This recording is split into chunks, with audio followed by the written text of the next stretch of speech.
menggabungkan thayyib, khair, ma'ruf, ihsan, itu yang disebut dengan saleh. Ya, karena itu kita mengenal dengan hamba yang saleh, hamba yang saleh. Itulah karakter insan paripurna. Dan latihannya itu satu di antara hal yang melatih manusia menjadi saleh, menjadi paripurna, itu adalah melalui puasa. Ya. Nah, sekarang pertanyaannya, puasa yang seperti apa yang berpotensi menjadikan manusia, membimbing manusia dengan izin Allah Subhanahu wa taala menjadi saleh. Jadi insan yang saleh itu jangan dipahami parsial. Ingat ya, sedikit saja saya perdalam dulu. Insan saleh itu bukan hanya menunjuk kepada ketaatan spiritual. Jangan dibatasi di situ. Ya, tapi mengumpulkan 4 karakter. Ya, mengumpulkan 4 karakter. Ini seringkali juga saya singgung di beberapa kesempatan. Ya, ada karakter fisikal. Ya, ini nampak pada nanti diksinya thayyib, yang sehat, yang kuat, kan? Makanya saat kita makan itu ya diminta mencari sumber yang halal, dan nanti dari yang halal itu dicari yang bisa menguatkan, menyehatkan kepada tubuh. Nah, ketika Al-Quran memberi isyarat pada kesehatan, kebaikan tubuh dari konsumsi fisikal dari makanan itu yang melahirkan nutrisi yang baik, protein, karbohidrat, itu diksinya menggunakan kata thayyib. Itu ada di Quran surah kedua Al-Baqarah ayat 168. Ya ayyuhan nasu kulu, ingat, kulu, makanlah bertebaran, cari kebutuhan pokok minimal untuk makan. Ya, kulu mimma fil ardi, dari sebagian tempat di bumi yang mampu dijangkau, silahkan dibentangkan tuh. Ya, di bumi itu dibentangkan berbagai hal untuk kita beraktivitas, mendapatkan kebutuhan pokok minimal untuk makan. Karena itu fitrah mengatakan ketika ditanya, antum mau kemana, papa mau kemana, mencari sesuap nasi, gitu kan? Ya, sebagai sinekdok pas prototo, menyebutkan sebagian untuk mewakili keseluruhan. Ya, sesuap kan maksudnya ya sebakul juga, ya rice cooker gitu kan, bahkan tambah dan sebagainya, itu kan gambaran.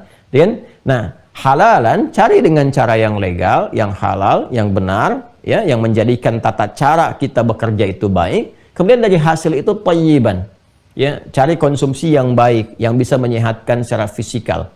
Ya, ada juga yang menyifati halalnya dengan thayyib, ya legal tapi pekerjaan-pekerjaan baik. Jangan pekerjaan-pekerjaan memang halal tapi masih mengandung unsur-unsur yang bisa merendahkan kehormatan misalnya. Ada juga yang menafsirkan demikian. Tapi saya lebih cenderung untuk menarik ini kepada yang dihasilkan dari yang halal itu, maka cari hal yang bisa memberikan dampak baik untuk fisik. Ini thayyib. Kemudian nanti ada yang terkait dengan sifat. Ya. Ini yang disebut dengan khair. Secara fisikal baik, kemudian juga sifatnya baik. Ya, kejujuran, ya, kemudian kesabaran, ketawaduan dan sebagainya. Ini mengiringi kepada bawaan-bawaan yang mengarahkan nanti kepada fisik untuk bersikap, ya kan? Nah, ini sifat keadaannya. Lalu kita kalau kumpulkan ini menjadi sikap. Ya, menjadi sikap.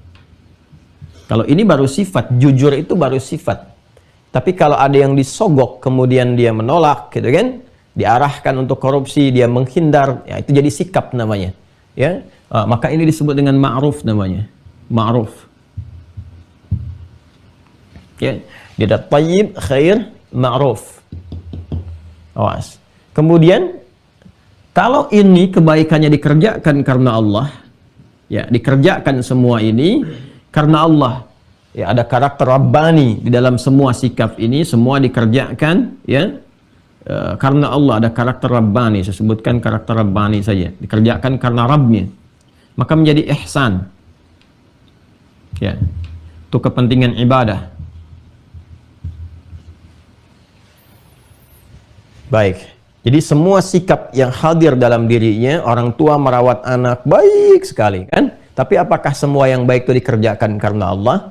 Kan pejabat bekerja baik, jujur, nggak pernah korupsi, sabar, mengelola tawadhu. Tapi apakah pekerjaannya dikerjakan karena Allah sehingga punya nilai ibadahnya? Ya, para ustadz mengajarnya bagus, jelas, pintar, punya karakter-karakter baik. Khair itu kan mencakup semua tuh, ya mencakup segala hal gitu. Ya, nah ini kalau dia mengajar baik, bagus, runtut, apakah dikerjakan karena Allah? Demikian seterusnya. Apakah pemberiannya dilakukan karena Allah? Belum tentu.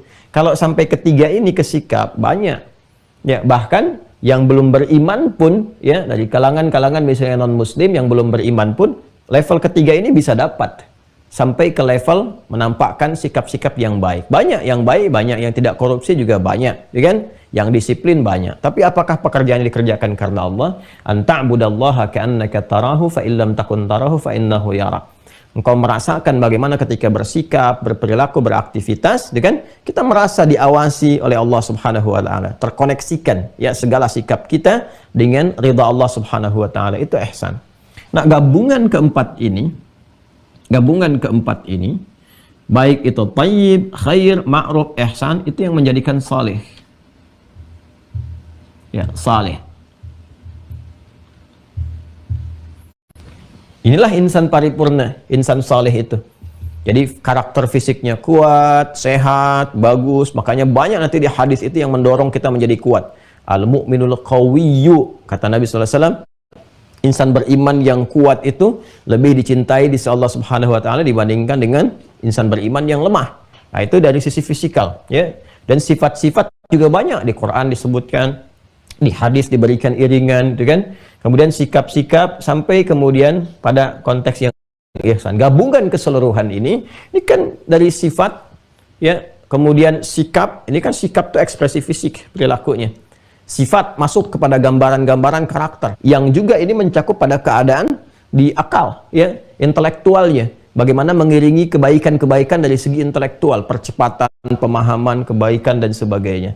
Kemudian diekspresikan dan dibimbing secara rohani sehingga semua bagian tubuhnya itu aktif dengan baik.